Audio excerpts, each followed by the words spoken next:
everyone, and welcome to my very first Sims 4 build video ever. My name is Ashley, and I will be doing base game Sims 4 videos, build videos on my channel, and today we are building a family home. It is a 4-bedroom and 4-bathroom family home, and it can fit six Sims total, so a family of 6. Some other features of the house is it has a home gym and also a home art studio. So those are kind of like flex rooms that can be turned into whatever you want, but I made them into a gym and an art studio. So I think that's very nice. And it is on a 40 by 30 lot and costs around 130,000 simoleons. So I guess it depends on where you put the house, but that's the approximate price, 130,000. So I really hope you enjoy the video, and thank you so much for watching. I haven't played The Sims since The Sims 2. So when was that? 2004, 2005? Yeah, it has been over 10 years, maybe like 12 years. Yeah, 12 years since I have played this game. When I was in Create a Sim, back when I used to play, I would make myself as a child. Like when I would make myself in The Sims, I would make myself a child. And I'd make like my family and my parents as adults. And now, when I make myself in The Sims, I make myself as a young adult. Ugh, it's just crazy. Like, time just flies. Like, now all of a sudden I'm a young adult in The Sims and the real world too. Like, it's just terrible. It's terrible. Never grow up. Never grow up, guys. But this past summer, I have watched tons and tons of Sims 4 videos. I don't even know how I stumbled upon it. And I started, getting addicted to them. Like, you guys know, like, don't lie, it's kind of an addiction. It really is. And then I started getting into build videos. And back when I used to play Sims when I was a kid, YouTube wasn't really like as big as it is now in terms of the gaming community on YouTube. So I didn't really know how to build, and I never knew how, so all my houses were just like boxes, and I didn't even put a roof on it sometimes because, like, whatever, you don't really see the roof very much. So I started watching all these build videos. You binge watch them, build after build after build, and then you start, getting like the urge to build, You just watch them, and then you're just like, oh, I want to do that, or I didn't know you could do that, or I would have done this differently, so you just want to start building. I just couldn't help it, and I had to start building.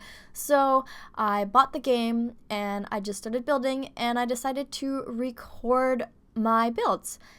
So they're maybe not going to be as good as some of the more experienced simmers on the YouTube world, but I thought it'd be cool to kind of post my builds and see how I improve over time. And one thing that I really liked about posting to YouTube, and what I like about watching other people's build videos, is you can comment and kind of, give suggestions on what they should do, and you can give feedback. So I really like the feedback aspect of it. So I thought if I posted my builds to YouTube, then I could also get some feedback from you guys eventually, if enough people, watch my videos that they actually comment, then it'd be cool to, have you guys help me out and, yeah, see how my builds get better, and maybe I'll become a super good builder like the rest of the people on YouTube. But anyways, if you want to join my journey,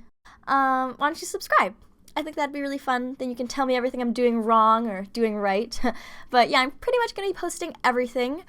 Even like my very, very, very first build in The Sims 4, I have that recorded. I have everything that I've ever built recorded. So I'm pretty much going to be posting all of my stuff. And yeah, I think it'll be really fun to kind of document it and have people come along and give me feedback and stuff. So anyways, what's happening? So the kitchen, I thought maybe it'd be a bit more like a renovated kitchen, more contemporary, with the island and kind of like the updated appliances and the more industrial style countertops. So I thought that was really nice. I didn't want to give it like too old or outdated of a kitchen.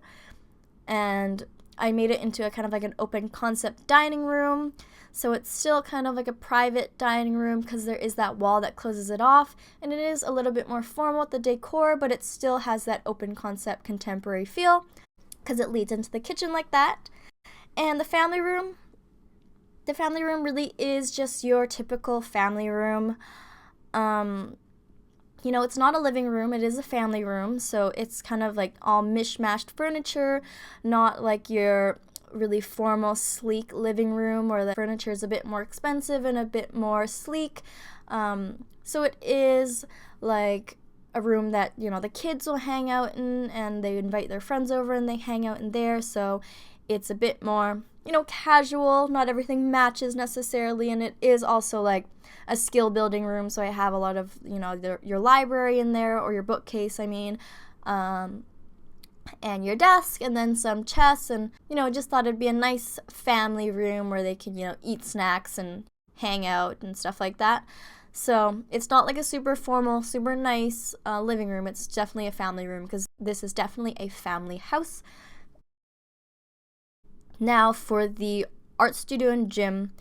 I didn't intend to put an art studio and gym in this room, but there really wasn't very much else I could put in there. This whole half of the house on the right side, like, I had nothing else to put. Like, you could change it into another bedroom if your family expands, or possibly make it into a playroom if you have a lot of young kids. So, you know, it's a flex room essentially. You can renovate it and make it into anything you want, but I thought that it would be really nice for maybe the mom to have the art studio, and the whole family could use the gym. That's always very useful, and your Sims will definitely stay in shape if there is a gym in the house. Like, you have no excuse. So I thought that was nice. It definitely adds to the cost of the house though, so keep that in mind. So for the bedrooms, I didn't do this on purpose, but the bedrooms actually are kind of very similar to my first year residence, or my first year dorm, my freshman dorm, when I was in a freshman in university. So I didn't mean to do this at the time, but after looking back on it, now it really looks like my dorm. So how I had my res is I lived in a single room, so I didn't have a roommate or anything. It was just me in my room. I'd go through the door to my room, and it was just me. So if you have a double room or a roommate, then like both of you guys share a room. You have the same key, whatever. In case you guys didn't know, like, I think it's pretty obvious. But in case you didn't go to university, you know, you can have a double or a single. So I had a single, but what I had a semi-private bathroom. So me and another girl's single room were connected by a private bathroom. So usually you share a bathroom with your whole floor. So everyone on the floor uses like one giant bathroom. Kind of have to walk down the hallway to go to the bathroom. But for mine, I had kind of like an ensuite, but it was connected to another girl's room. So even though we each had our own door and our own keys to get into our door, our rooms were technically connected by this bathroom. So technically speaking, I could go into her room whenever I wanted, just through the bathroom, and she could go into mine whenever she wanted to. So I had some issues with this, because I specifically wanted a single, because I wanted to keep, I wanted like privacy, A, but B, I also wanted to keep my belongings safe. Like, I didn't like the idea of someone coming and having access to all of my computers and stuff like that. I just thought it was a little bit weird, which is why, you want a single.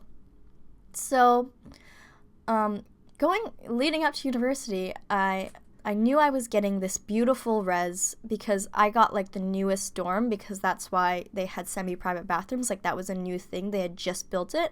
So I was like, okay, I know I want this new one. But when I found out that the bathroom was connected with a random stranger, I was kind of like freaking out a bit. And I was trying to figure out ways to lock the door from the outside or from my side, but the locking system was weird, so that you couldn't lock the other person out. So I was so scared. I was like, oh my gosh, what if this girl is like a kleptomaniac? I'm sure like not that many people in real life are actually kleptomaniacs, but I was really nervous that I was going to get a kleptomaniac roommate. So, long story short, I didn't get a kleptomaniac roommate, and she was actually really nice. But she was actually really nice, and we did actually end up moving in together in our second year. And we were good together, so I got really lucky with that because some other people did not have good roommates, but, you know, that's a different story. But, yeah. I thought that was kind of funny how the bedroom that I made kind of looked exactly like my dorm room setup. So, kind of nice. Probably my subconscious, like, making me do that. Well, that concludes our first build ever. Thank you so much for watching. If you liked what you saw today, don't forget to give this video a thumbs up and leave a comment down below what you think I should build next. And if this is our first time meeting, don't forget to subscribe to my channel if you want to be friends, or if you want to see more weekly base game build videos. I upload once per week at the same time every week, so I will see you guys next week. Bye, everyone.